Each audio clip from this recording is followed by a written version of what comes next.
Good morning, everyone. Happy Thursday. Thanks so much for joining me for another edition of Morning Pulse on this January 15th. I'm Kelsey Marier.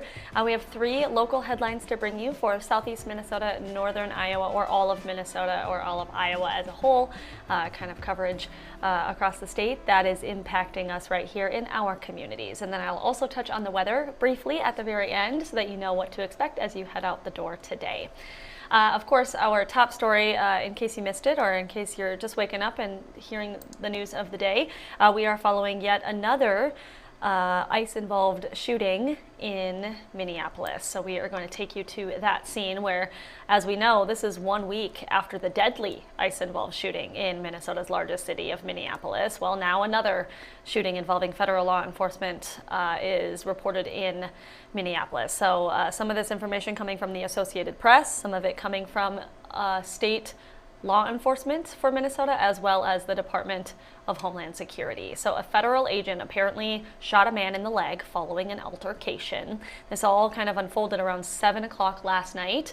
It was all starting with a targeted traffic stop. So authorities say that the man who was stopped for that traffic stop by federal authorities was from Venezuela. They say he was in the U.S. illegally. So DHS says that when they did the traffic stop, the driver ended up driving away, crashing into a parked car before then taking off on foot, so fleeing these federal officers. As one of those federal agents pursued the man, he allegedly assaulted the officer, and then during that time, two other people came from a nearby residence and began attacking the officer as well with items such as a shovel and a broom handle. That's, again, according to the Department of Homeland Security. The federal officer then fired some defensive shots as he was apparently being attacked, hitting the initial suspect in the leg. So the DHS says that man was taken to the hospital with what appears to be non-life-threatening injuries. The agent has also been taken to the hospital because of this scene. The other two people that were involved in this altercation are now in custody. As you can imagine, and as you can tell by some of this video we are showing you aerial shots, protesters were clashing with law enforcement in this same area in the hours following that shooting. So again, this was late last night. There were fireworks that were being lit off and other protesters throwing gas canisters, things like that. Of course, this is a developing story. We were on scene early this morning in Minneapolis to report all of this, and it was a quiet scene a couple of hours ago that could potentially change today. There were no officers, no federal officers, no protesters out there anytime between 5 and 7 a.m. this morning, but that could very well change as more news develops throughout the day. So you can stay with KTTC for continued coverage on air and online.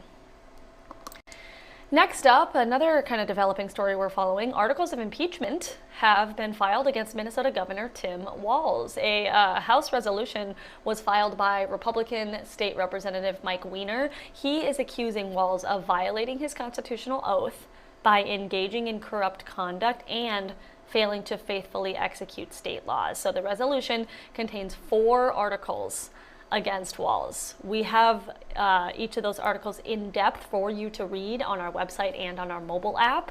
Lawmakers in the House, because of this filing for articles of impeachment, will have to vote on the articles when the legislative session begins, which is on February 17th.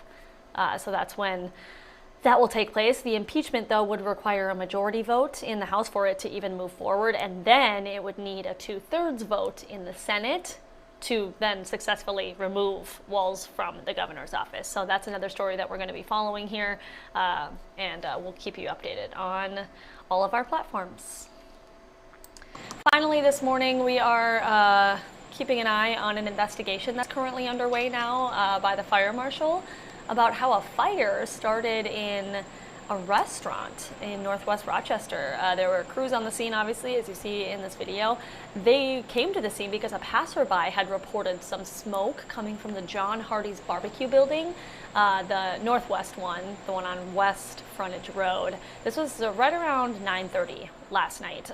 When fire crews arrived, they noticed some of the smoke coming from the building, so thankfully they were able to quickly put out the flames, and they were reporting that no one was hurt in this situation. And now the fire department has started an investigation into what caused this fire to happen. So that's another story that we will make sure to monitor and reach out to authorities to see if we can get any further information on that. Finally, I'm going to touch on the weather really quick because it is definitely a cold morning this morning, and we're going to be seeing some frigid temperatures for a couple of days. So meteorologist Ted Schmidt posts his weather forecast each and every morning on our website, which you're looking at right here. If you just click on the first alert weather tab at the top where I am kind of circling with my mouse, you can get this in-depth report as well as even a video of Ted's forecast. If you don't want to read the forecast, you can just click on this video here and you can hear him talk about the forecast. But in just a short synopsis here, today is going to be cold and we can expect some snow this afternoon. That Arctic air just going to continue through the weekend. So yeah, he's kind of tracking a clipper system moving in from the northwest, which will bring some rising temperatures but increase the snow chances for today. And then after a bright and cold morning, temperatures are going to climb into the 20s for the afternoon, but that's when we're going to start to see some gusty winds and light snow showers. Again, that's for the afternoon.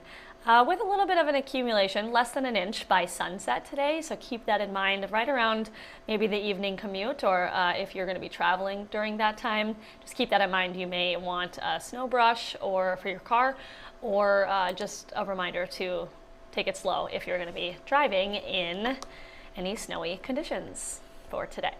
That is all the news and weather headlines that I have for you on this Thursday, January 15th. Appreciate you being here with me, Kelsey Marier, your host and producer for Morning Pulse, and I hope to see you right back here again tomorrow.